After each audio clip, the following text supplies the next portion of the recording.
Last Saturday, we had an incredible recording session. I'm producing a song for Rinalva, and this project has been such a journey. The song is so beautiful. We've been working on it for some time now. I've already produced the main structure, which is the strings, is recorded, the loops, the guitar as well. So this session is mainly to capture the live elements, which are the drums, the keys, the bass, and of course, the vocals. The recording is happening here, Plug the Jack in Antwerp. The room already had an analog mixer, acoustic drums, and microphones set up. But for this project, I wanted full control of the sound. So we cleared the space, moved out the drums, the mixer, and the microphones, and brought in our own gear. The heart of our setup was the Behringer X32 Producer, which served as our main audio interface for the entire session. Now, for the drums, we went with an electric drum kit. During the recording, we monitored the built-in drum sound so that the drummer could feel comfortable and hear what he's playing. But for the actual mix, I didn't want to use those onboard sounds. Instead, I recorded the MIDI output of the drums and routed it into a VST drum library, which gives us much more flexibility and higher quality samples. This way, my guy Ephraim could play naturally, while I could later swap and fine-tune every drum sound in post-production. Once we had the kit ready, Ephraim and I together, we mapped each part to the right VST sound. We were using 5 cymbals plus the hi-hat. So the first cymbal, for example, was a splash, and the last one was the china. So we made sure that we mapped it right on the VST, and also the onboard sound matched it as well, so that when he's playing, he can play it with the right feel. Next up was my keyboard setup. Obviously, I'm using my Yamaha MODX8. I absolutely love that keyboard. The sound library is amazing, and it always does the job, right? So the drums was in the middle. Left of the drums, you had the keys, and then right of it is where my guy Josh will be on the bass. Now, one very important part of this session was how I set up the routing between my laptop, the X32, and the in-ear monitors. On my laptop, I had all the essential tracks running. So the click, the cues, the loops, the pads, the strings, the guitars, and the synth. Each of these was sent out separately to the X32 Producer instead of just one stereo mix. This gave me full flexibility. From there, I could send a custom mix to each person's in-ear monitors. For example, if the drummer wanted more click or the singers needed more strings, I could balance it differently for each of them. This is how the routing was organized. Channel 1 to 8 on the X32 were dedicated to tracks coming from the laptop. So these were click, cues, loops, pads, synth, and guitar. Channel 9 to 16 were for the live band, so drums, bass, and keys. Channel 17 to 25 were for all the microphones, so lead vocals and backing vocals. This setup made sure that everyone had exactly what they needed to hear in their ears, and it also kept the recording session super clean and efficient. On the Behringer X32, you can select where the source of the input is coming from per blocks of 8. So you can select where channel 1 to 8 is coming from, channel 9 to 16 is coming from, channel 17 to 25 is coming from, and lastly channel 26 to 32 is coming from. So on the X32, I did channel 1 to 8 was coming from my card, and then channel 9 to 16 was local 1 to 8, and then channel 17 to 25 was local 9 to 17. Yeah, so I don't put everything just behind each other, else you will have to use your user in, and then you have to select everything. That's a lot of work. Yeah, so it is per blocks of 8. You do your card, you do your local, and if you have a AES 50, you can also add that one as well. Yeah. For monitoring, we were using in-ear system.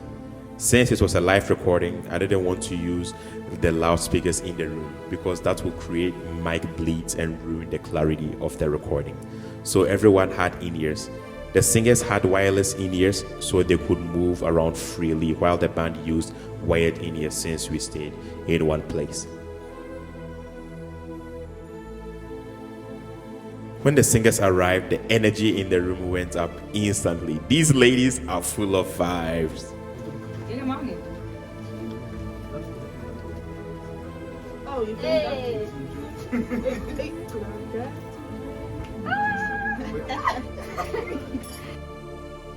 Helping the singers put their in-ears in was such a struggle because they had such small ears, but I had to be careful so that I do not hurt them. But we made it happen.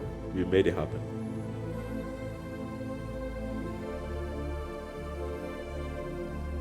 As I said, they are always full of vibes. But tell me the reason why they always want to do this Ghanaian dance, Adoa. Anytime I meet them, they want to do the dance.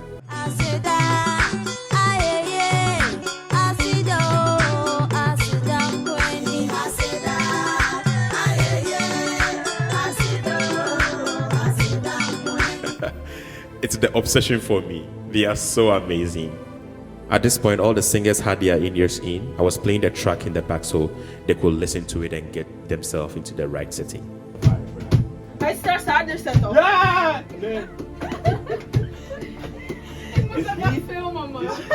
Well, she shouted, so I had to meet her energy.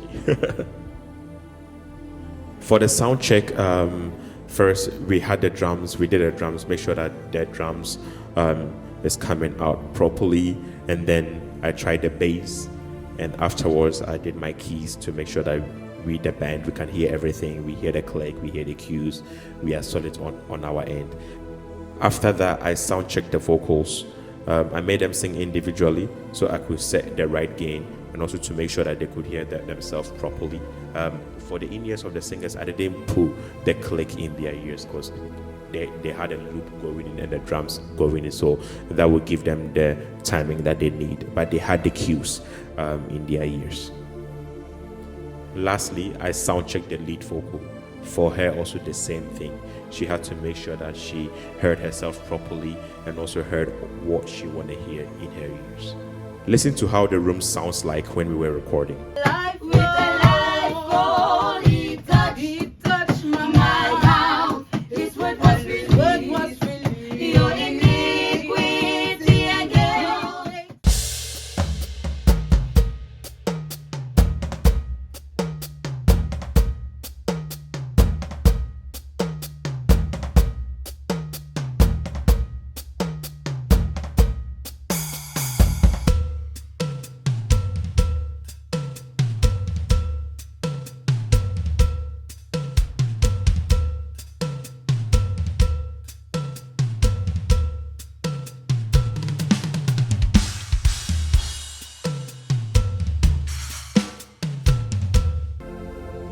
After that, we were ready to record. But before that, let's have some vibe check.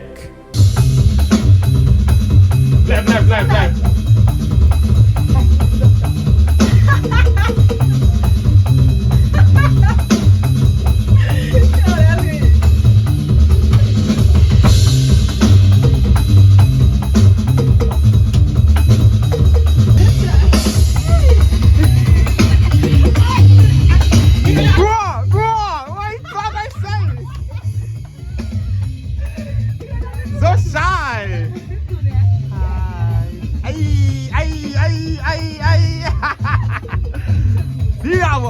See hours, guys!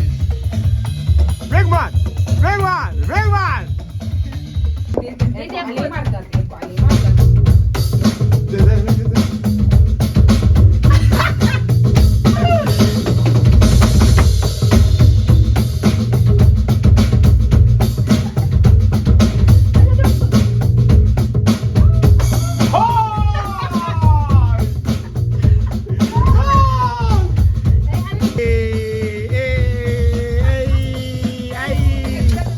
The recording itself was such a success. Everything came together beautifully. The preparation, the production, the arrangement, and finally this live session. The song is so powerful and I honestly cannot wait to share it with you. Now, the next step is post-production, editing, mixing, and polishing everything to bring out the best of what we captured. From the very first idea of the song to building the production to this live recording, it's been nothing but joy, and trust me, what's coming is something you would definitely want to hear. Stay blessed, y'all. This is Richie Keys, and you know what we stand for.